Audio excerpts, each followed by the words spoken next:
نعرہ رسالت یا رسول اللہ، نعرہ حیدری حیدری پر محمد و آل محمد بلند تر صلوات اللہم صلی علی محمد و آل محمد دشمنان اہل بیت پہ لعنت بے شمار باری دیگر صلوات اللہم صلی علی محمد و آل محمد خوشنود امام زمانہ بلند تر صلوات اللہم صلی علی محمد و آل اعوذ باللہ من الشیطان الرجیم بسم اللہ الرحمن الرحیم الحمد للہ رب العالمین الصلاة والسلام على أشرف الأنبياء والمرسلين وخاتم النبيين سيدنا ومولانا أبي القاسم محمد اللہم صلی علی محمد و آل محمد وعلى أهل بيته الطيبين الطاهرين المعصومين المظلومين ولعنة الله على أعدائهم أجمعين أما بعد فقد قال الله تبارك وتعالى في محكم كتابه المجيد وفرقانه الحميد بسم الله الرحمن الرحيم إن الله وملائكته يصلون على النبي يا أيها الذين آمنوا صلوا عليه وسلموا تسليما اللهم صل علی محمد و آل محمد شروع کرتا ہوں اللہ کے نام سے کہ جو بڑا مہربان اور نہایت رحم کرنے والا ہے۔ اسی نے زمین اور آسمان کو خلق کیا ہے اور جو کچھ آسمانوں میں ہے اور زمین میں ہے اسی کا ہے۔ ساری حمد اللہ کے لیے کہ جو ہمیں ہر دن رزق عطا کرتا ہے۔ ساری حمد اللہ کے لیے کہ جنہوں نے 14 معصومین محمد مصطفیٰ سے لے کر امام المہدی الحجت ابن الحسن العسکری علیہ السلام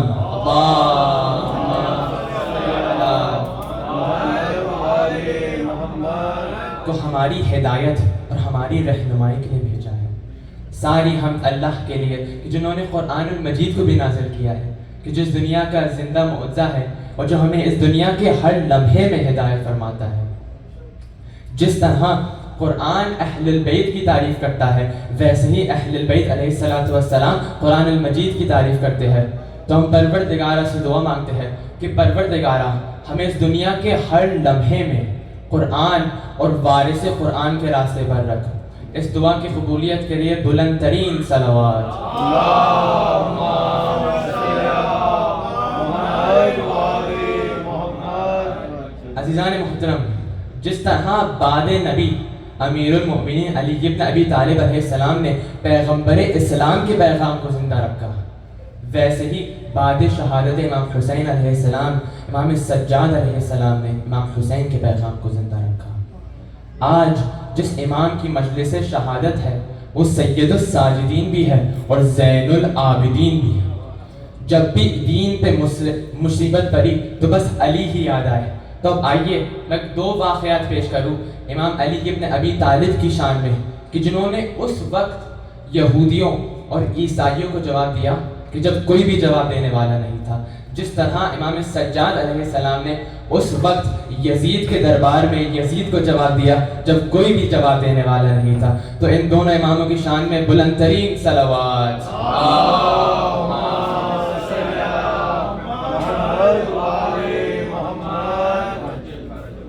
ہمارے پاس بعض روایتوں میں پیش ہوا ہے کہ ایک مرتبہ روم کا جو بادشاہ ہوتا ہے وہ ایک شخص کو خلیفہ کے دربار میں بھیجتا ہے کچھ سوالوں کے ساتھ۔ اب وہ شخص آتا ہے خلیفہ کے دربار میں، سوالات پیش کرتا ہے اور پھر خلیفہ سے کہتا ہے کہ اے خلیفۃ المسلمین، اگر آپ نے مجھے ان سوالوں کا صحیح جواب دیا تو میں مان لوں گا اور خود روم کے بادشاہ کو بتاؤں گا کہ آپ کا نبی پیغمبر اسلام وہی نبی ہے کہ جس کا ذکر ہماری کتابوں میں ہوا ہے۔ لیکن اگر آپ نے مجھے ان سوالوں کا جواب نہیں دیا تو اس کا مطلب کہ آپ کا نبی نعوذ باللہ ایک جھوٹے نبی تھے۔ تب خلیفہ نے سارے سوالوں کو سنا، جواب تو کسی کا بھی نہیں پتا تھا۔ دربار میں جتنے بھی صحابی تھے ان سے کہا کہ چلو بتاؤ ان سوالوں کا جواب کیا ہے۔ صحابی بہت ہی دیر تک سوچتے ہیں، ایک دوسرے کے ساتھ مناظرہ کرتے ہیں، لیکن جب وقت آتا ہے ان سارے سوالوں میں سے ایک بھی سوال کا جواب نہیں دے پاتے۔ جب صحابی سوالوں کا جواب نہیں دے پاتے تو ذکر ہوتا ہے، جب صحابی جواب کو جواب نہیں دے پاتے تو پھر وہ جو شخص جس کو روم کے بادشاہ نے بھیجا تھا وہ کہتا ہے کہ بس یہی دلیل ہے کہ تمہارا پیغمبر اسلام نعوذ باللہ ایک جھوٹے نبی تھے۔ درود پڑھ دیجئے محمد و آل محمد۔ اللہم صلی علی محمد والے محمد۔ یا علی، وہ کہتا ہے کہ یہی دلیل ہے کیونکہ ہماری کتابوں میں لکھا ہوا ہے کہ ان سوالوں کا جواب یا تو خود آخری نبی دے سکتا ہے یا تو وہ شخص کہ جسے خود آخری نبی نے علم عطا کیا ہو۔ اس کو سن کے سارے صحابیوں نے ایک ہی گھر کی طرف اشارہ کیا، ایک ہی شخص کے پاس لے کر گئے، اور وہ کوئی اور نہیں سوائے نفس رسول اللہ امیر المؤمنین علی ابن ابی طالب علیہ السلام۔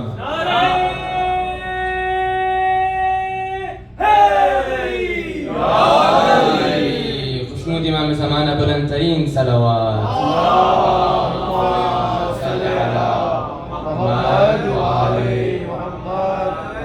جب بھی دین پر مشکل پڑی تو بس علی ہی یاد آئے، تو اس لیے وہ شخص کہ جسے روم کے بادشاہ نے بھیجا تھا وہ مولائے کائنات کے پاس آتا ہے، پھر اپنا پہلا سوال کرتا ہے، بولتا ہے مولائے کائنات سے کہ آپ مجھے بتائیے کہ اس کائنات میں، اس دنیا میں کون سی ایسی جگہ ہے کہ جہاں پہ سورج کی روشنی بس ایک مرتبہ پڑی ہو؟ جانتے ہیں مولائے کائنات نے جواب میں کیا کہا کہ اس دنیا میں ایسی جگہ کہ جہاں پہ سورج کی روشنی بس ایک مرتبہ پڑی ہو وہی سمندر کا حصہ ہے کہ جہاں سے پانی جدا ہو گیا تھا جب حضرت موسیٰ علیہ السلام نے اپنی عصا کو زمین پر مارا، جس کا ذکر قرآن میں سورۃ الشعراء میں بھی ہوا ہے۔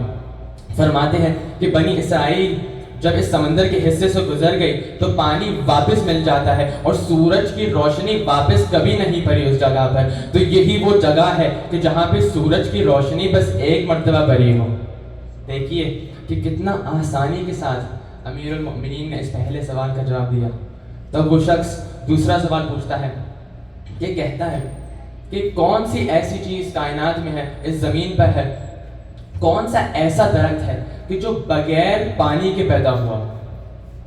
ہم سب جانتے ہیں کہ پانی پودوں کے لیے ضروری ہوتا ہے، بایولوجسٹ ہونا ضروری نہیں، ہم جانتے ہیں کہ پانی پودوں کے لیے ضروری ہوتا ہے، تو پھر تو یہ بہت ہی عجیب سوال ہوا کہ کون سا ایسا درخت ہے کہ جو بغیر پانی کے پیدا ہوا ہو؟ مولائے کائنات نے فوراً جواب میں کہا کہ ایسا درخت کہ جو بغیر پانی کے پیدا ہوا ہو وہی درخت ہے کہ جس کا ذکر قرآن میں سورۃ الصفات میں ہوا ہے، وہی درخت ہے کہ جو اللہ سبحانہ و تعالیٰ نے ایک لمحے میں حضرت یونس علیہ السلام کے لیے پیدا کیا، وہی درخت کہ جس کے پھلوں کو کھا کر حضرت یونس کو صحت ملی۔ تب وہ شخص اپنے آخری سوال میں جاتا ہے، جس کا ذکر کرنے سے پہلے ایک بلند ترین صلوات۔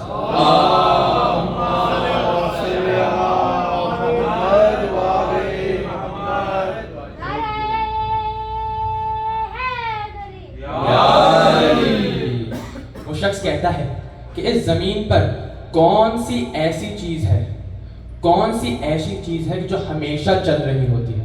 مولائے کائنات کہتے ہیں کہ زمین پر ایسی چیز جو ہمیشہ چل رہی ہوتی ہے وہ کچھ اور نہیں سوائے پانی کے کہ جو اس کائنات کی شروعات سے چل رہا ہے اور بہہ رہا ہے۔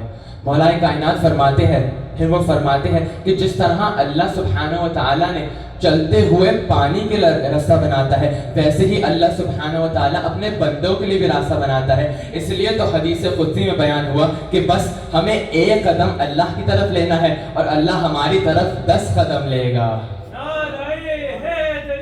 یا علی یا علی یا علی مدد حق ہے۔ دیکھیے کتنا آسانی کے ساتھ امیر المؤمنین نے ان سارے سوالوں کا جواب دیا اور ثابت کر دیا کہ ہمارا نبی مصطفیٰ پیغمبر اسلام رحمت للعالمین وہی نبی ہے کہ جس کا ذکر قرآن میں بھی ہوا ہے، انجیل میں بھی ہوا ہے، تورات میں بھی ہوا ہے اور زبور میں بھی ہوا ہے۔ ایک بلند ترین صلوات۔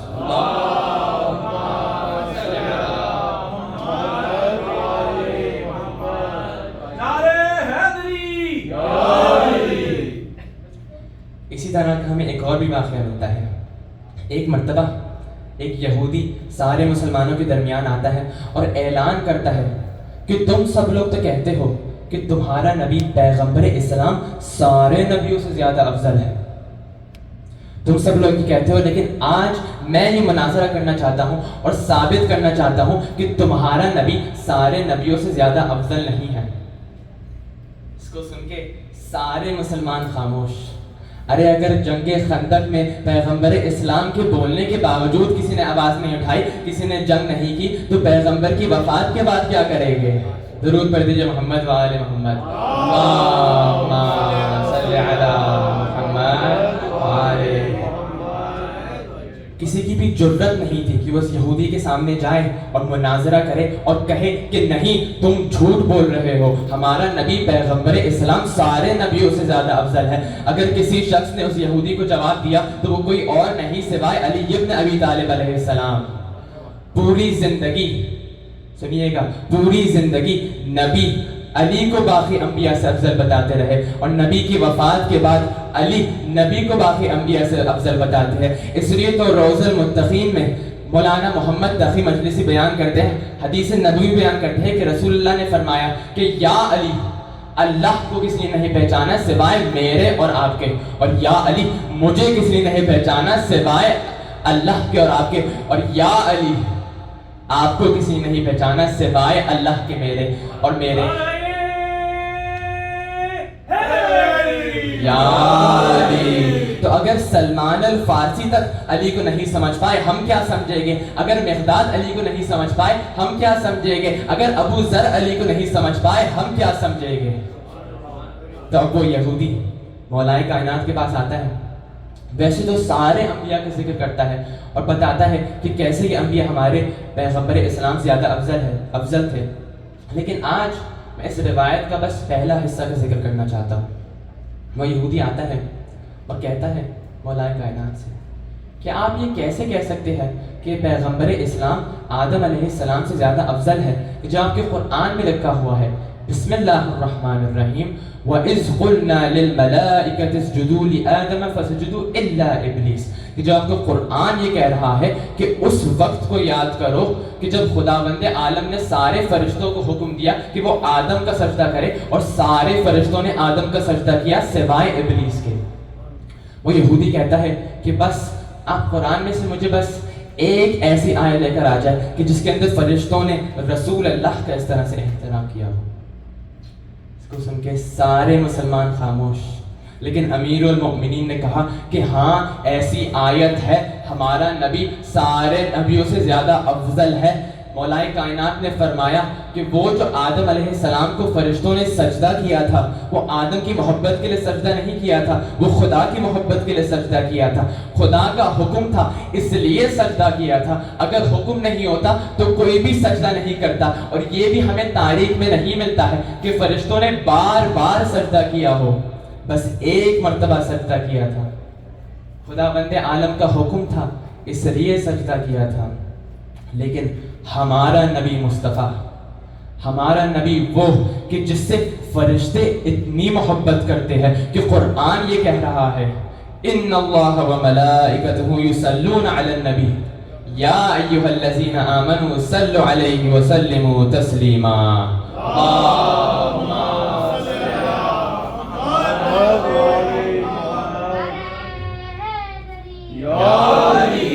ہمارا نبی اتنا افضل ہے کہ خدا کا حکم نہیں تھا لیکن خدا پھر بھی رحمت نازل کر رہا ہے، فرشتے پھر بھی دعائیں رحمت کر رہے ہیں، اور ایک مرتبہ نہیں بار بار کرتے رہ رہے ہیں.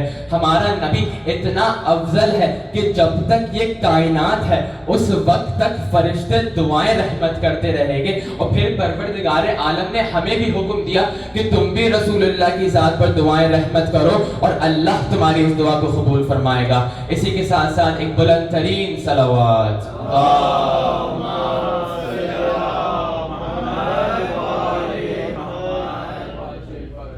عزیزان محترم. یہ بس دو واقعہ ہے مولائے کائنات کی شان میں کتنا علم تھا مولا کائنات کے پاس. اس لیے تو رسول اللہ نے فرمایا انا مدینۃ العلم و علی بابھا, کہ میں علم کا شہر ہوں اور علی اس کا دروازہ. اگر علم حاصل کرنا چاہتے ہو تو علی کے در پر آؤ, اگر حکمت حاصل کرنا چاہتے ہو تو علی کے در پر آؤ, اگر کوئی سوال ہے تو علی کے در پر آؤ, اگر کسی اور کے پاس جاؤ گے تو وہ بھی مجبوراً علی کے در پر بھیجیں گے.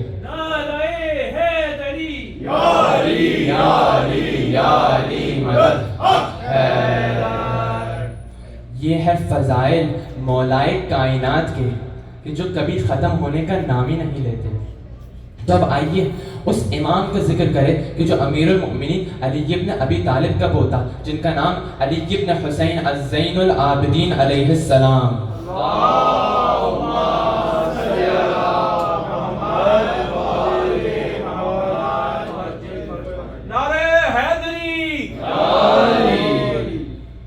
ہمارے چوتھے امام وہ امام ہے کہ جنہوں نے یزیدی حکومت کی بنیادوں تک کو ہلا دیا, بنو امیہ کی بنیادوں کو ہلا دیا.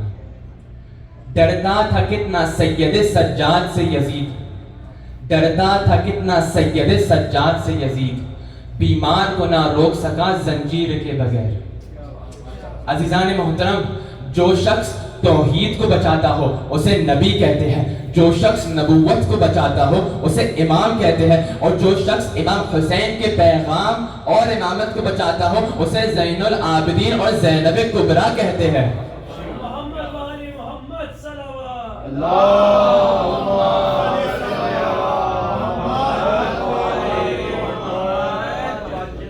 آج جو یہ حسینیت دنیا کے ہر کونے میں زندہ ہے, رجائنا تک میں زندہ ہے, تو یہ ان دونوں کے صدقے میں ہی زندہ ہے.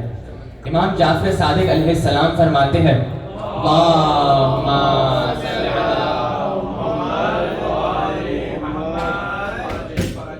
کہ علی ابن حسین بنی ہاشم کے تمام بیٹوں میں سے سب سے زیادہ مشابہت رکھتے تھے امیر المؤمنین علی ابن ابی طالب علیہ السلام کے ساتھ. کیوں؟ کیونکہ امیر المؤمنین کے بعد کسی ایک شخص نے بھی امام سجاد سے زیادہ عبادت نہیں کی اپنی پوری زندگی کے اندر.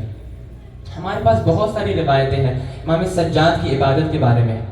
ایک روایت میں لکھا ہوا ہے کہ امام سجاد کے پاس ایک بہت ہی بڑا کھجور کا باغ تھا, اور وہ ہر دن اس باغ کے اندر جتنے بھی درخت ہوتے تھے ان کے سامنے 2 رکعت نماز پڑھتے تھے. ایک دوسری روایت کہ جو شیخ الطوسی بیان کرتے ہیں کہ ایک مرتبہ ابو حمزہ سمالی کہ جو امام سجاد کے بہت ہی بڑے شاگردوں میں سے, بہت ہی مشہور شاگردوں میں سے, ایک مرتبہ امام سجاد کو نماز پڑھتے ہوئے دیکھ رہے تھے کہ تبھی امام کے کندھوں سے ان کی چادر گر جاتی ہے.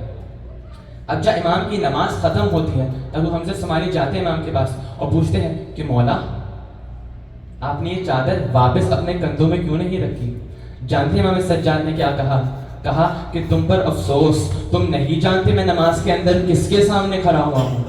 کتنی عظیم ہے وہ شخصیت کہ جس نے اس پوری کائنات کو خلق کیا, زمین اور آسمان کو خلق کیا, جتنے بھی جانور ہیں ان کو خلق کیا, جتنے بھی پودے ہیں ان کو خلق کیا, سارے انسانوں کو خلق کیا. کتنی عظیم ہے وہ شخصیت کہ جو ہمیں ہر دن رزق عطا کرتا ہے.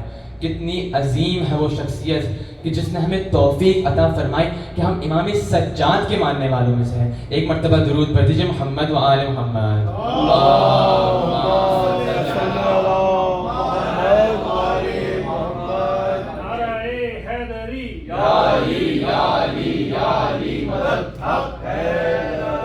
ارے ہمارے چوتھے امام اسی امام کا پوتا ہے کہ جن کے پاؤں سے جو تیر نکالا گیا تو انہیں محسوس بھی نہیں ہوا. اس لیے تو ہمارے چوتھے امام کے 2 بہت ہی مشہور لقب ہیں. پہلا تو السجاد, وہ جو ہمیشہ سجدہ کرتا ہو, سید الساجدین, سارے سجدے کرنے والوں کا سردار. جس خاندان میں سب لوگ ہی سجدہ کرتے ہو اس خاندان میں سارے سجدے کرنے والوں کا سردار. اور دوسرا لقب الزین العابدین, سارے عبادت گزاروں کی زینت. بس عبادت گزار نہیں, سارے عبادت گزاروں کی جولری. اور یہ لقب خود ان کے دادا رسول خدا نے انہیں عطا کیا. اب سوچئے کہ اگر ہم سب لوگ جمع ہوئے اور کہے کہ بھائی یہ شخص بہت ہی اچھی عبادت کرتا ہے, بہت زیادہ عبادت کرتا ہے, ہمیں تو یہ معلوم نہیں ہے کہ وہ اخلاص کے ساتھ عبادت کر رہا ہے یا بس دکھوانے کے لیے عبادت کر رہا ہے, لیکن اگر خود پیغمبر اسلام کہے کہ آپ سارے عبادت گزاروں کی زینت, تو وہ تو کچھ اور بات ہوئی. بے شک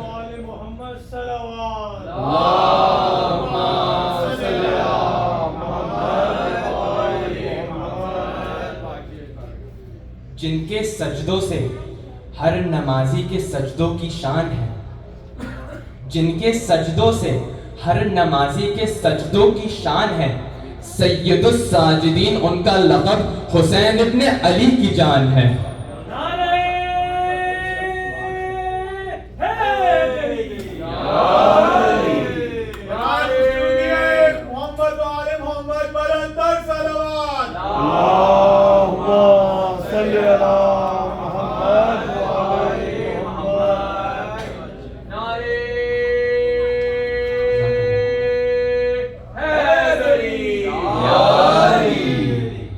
امام سجاد نے اسلام کو زندگی دی اس وقت کہ جب اسلام موت کی حالت میں تھا. تو جتنا بھی کوشش کی یزید اور اس کے باپ نے کہ وہ دین خدا کو خراب اور تبدیل کرے, جب تک امام سجاد ہے اس دنیا پر وہ لوگ کچھ بھی نہیں کر پائے, کیونکہ امام سجاد نے اپنی دعاؤں اور اخلاق سے ان ساری گندگی کو ہٹا دیا. جب تک جتنا بھی کوشش کر لے دشمنان اہل البیت کہ وہ اللہ کی روشنی کو اس دنیا سے ہٹا دے, جب تک اہل البیت ہے وہ لوگ کچھ بھی نہیں کر سکتے. کتنے زیادہ کام کیے امام سجاد نے اللہ کی روشنی کو اس دنیا میں زندہ رکھنے کے لیے, لیکن بس عزادارو اتنی ہی زیادہ ظلم اٹھائے امام نے کربلا میں, کوفے میں, شام میں, اور یہاں تک کہ اپنی پوری زندگی میں. واقعہ کربلا کے کچھ عرصے کے بعد ایک شخص کوفے سے مدینہ آتا ہے امام کے پاس, کچھ سوالات پوچھتا ہے اور پھر کہتا ہے کہ مولا میں اس وقت ابن زیاد کے دربار میں تھا کہ جب آپ کے چچا مسلم کو لایا گیا. مسلم کے ہاتھ بندھے ہوئے تھے لیکن ان کا سینہ تنا ہوا تھا, ان کا سر اٹھا ہوا تھا, اور وہ ابن زیاد سے آنکھوں میں آنکھیں ملا کر باتیں کر رہے تھے. پھر وہ شخص کہتا ہے کہ مولا جب آپ کو ابن زیاد کے دربار میں لایا گیا تھا میں وہاں پہ بھی تھا, میں نے دیکھا جب آپ آ رہے تھے تو آپ کا سر جھکا ہوا تھا, آپ کی قبر جھکی ہوئی تھی. کہا کہ امام تو سب سے زیادہ بہادر ہوتا ہے. اس کو سن کے امام سجاد رونے لگے اور کہتے ہیں کہ تم نے انصاف نہیں کیا. جب میرے چچا آئے تھے تو وہ بالکل اکیلے تھے, لیکن جب میں آیا تھا تو میرے ساتھ میری پھوپھی زینب تھی. ایسا کیسے ہو سکتا ہے کہ میں اپنا سر اٹھاؤں اور زینب کے سر پہ کوئی چادر نہ ہو؟ بس عزاداروں کیا کیا دیکھا ہے امام سجاد نے کربلا میں اور کربلا کے باہر. کہتے تھے کہ اگر تم جان لو کہ میں نے کربلا میں کیا کیا دیکھا ہے تو تم کبھی بھی ہنسو گے نہیں. پوری زندگی امام گریا کرتے رہے, یہاں تک کہ روایتوں میں لکھا ہوا ہے کہ کائنات میں 5 ایسی شخصیت ہے کہ جنہوں نے کثرت سے گریا کیا. پہلے تو حضرت آدم علیہ السلام کہ جن کا گریا 2 سال تک کیا. دوسرا حضرت نبی نوح علیہ السلام کہ جن کا گریا بہت ہی شدید تھا جب ان کے بیٹے اور ان کی بیوی نے اللہ کی اطاعت نہیں کی. تیسرا تو نبی یعقوب علیہ السلام کا گریا کہ جب وہ نبی یوسف سے جدا ہو گئے. یاد رکھیے گا کہ بس ایک یوسف سے جدا ہوئے ہیں, اتنا روئے تھے کہ اندھے ہو گئے. پہلے 3 تو نبیوں میں سے تھے اور آخری 2 خاندان اہل البیت میں سے. ان میں سے پہلے تو چوتھے امام کی دادی سیدہ فاطمہ کہ جو رسول اللہ کے وفات کے بعد کہتی تھی کہ بابا آپ کے بعد میرے اوپر اتنے شدید مسائب پڑے, اتنے شدید مسائب پڑے کہ اگر دن کے اوپر پڑتے تو وہ رات میں تبدیل ہو جاتا. 18 سال میں لکڑی کو لے کر چلتی تھی. اور دوسرا گریا تھا امام سجاد کا گریا.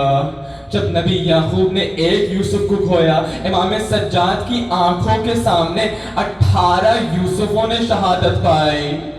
جب کسی نے ان سے سوال کیا کہ آپ امام حسین کی شہادت پر کیوں اتنا روتے ہیں کہ جب شہادت تو اہل البیت کا ورثہ ہے، امام سجاد نے روتے ہوئے کہا، گریہ کرتے ہوئے کہا کہ اپنے خاندان کی شہادت پر نہیں روتا ہوں، میں تو شام تک کے سفر پر روتا ہوں، میں تو خاندان رسول خدا کی عورتوں اور بچوں کی بے حرمتی پہ روتا ہوں۔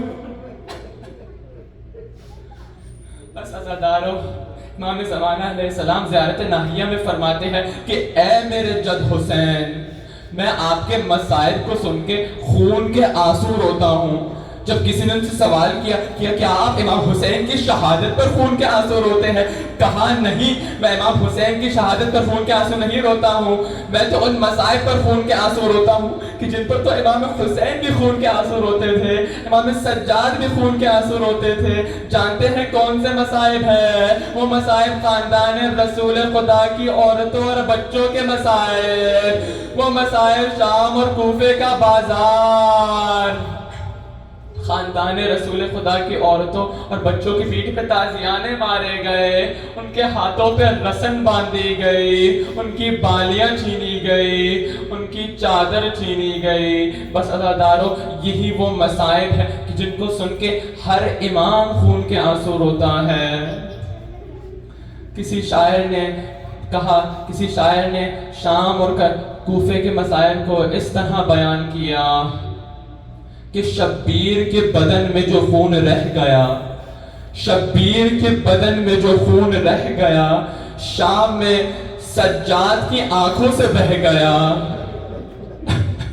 بس عزادارو، جب بی بی زینب عبداللہ بن جعفر طیار کے پاس آتی ہے اور بتاتی ہے انہیں، اپنے مصائب کا ذکر کرتی ہے، کہتی ہے کہ میرے پیٹھ پہ تازیانے مارے گئے، میرے ہاتھوں پہ رسن باندھی گئی، میری چادر چھینی گئی۔ عبداللہ بن جعفر طیار امام سجاد کے پاس جاتے ہیں اور کہتے ہیں کہ عبداللہ زندہ رہ جائے اور زینب کے سر سے چادر چھینی جائے، عبداللہ زندہ رہ جائے اور زینب کے ہاتھوں پہ رسن باندھی جائے۔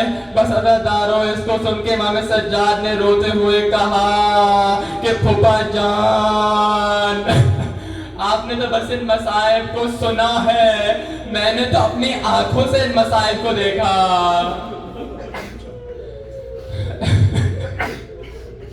بس عزادارو، آج 25ویں محرم ہے، آج امام سجاد کی شہادت کا دن ہے، آج وہ دن ہے کہ جس دن لعینوں نے امام سجاد کو زہر دیا۔ آج امام محمد باقر غسل و کفن کا اہتمام کر رہے ہیں۔ اس غم سے جگر چاک ہے زہرا و نبی کا، اس غم سے جگر چاک ہے زہرا و نبی کا، اٹھتا ہے عزادار حسین ابن علی کا۔ آج امام سجاد کا جنازہ اٹھ رہا ہے، لیکن عزادارو، یہ اہل البیت میں سے پہلا جنازہ ہے کہ جو اہتمام سے اٹھایا گیا۔ محمد مصطفیٰ کے جنازے پر کم لوگ تھے، فاطمہ زہرا کا جنازہ رات کی تاریکی میں اٹھایا گیا، مولائے کائنات کا جنازہ خاموشی سے اٹھایا گیا، امام حسن مجتبیٰ کے جنازے پر تیروں کی بارش ہوئی، اور ہے میرا مولا حسین رسول اللہ کی آنکھوں کا تارا، کربلا میں اکیلے تھے اور ان کے جنازے کو اٹھانے والا ہی کوئی نہیں تھا۔ ہے میرا مولا حسین، الا لعنۃ اللہ علی القوم الظالمین، وسيعلم الذين ظلموا أي منقلب ينقلبون۔ پروردگارہ، تجھے بیمار کربلا کا صدقے میں، بیمار کربلا کے صدقے میں ہم سب کو صحت و سلامتی عطا فرما۔ پروردگارہ، امام حسین کے صدقے میں ہمیں اس دنیا کے ہر لمحے میں محمد اور آل محمد کے راستے پر رکھ۔ پروردگارہ، پنجتن پاک کے صدقے میں ہماری اس خلیل سے عبادت کو اپنی بارگاہ میں قبول فرما۔ پروردگارہ، تجھے سیدہ فاطمہ کا صدقہ ہے، جنت البقیع کی جلد سے جلد تعمیر فرما۔ ہم سب کو جنت البقیع جانے کی توفیق عطا فرما، ہم سب کو کربلا جانے کی توفیق عطا فرما، ہم سب کو شام جانے کی توفیق عطا فرما۔ پروردگارہ وقت کے امام کے ظہور میں تعجیل فرما اور ان کے ظہور میں تعجیل فرما۔ آمین۔ ربنا تقبل منا انك انت السميع العليم۔ ماتم حسین۔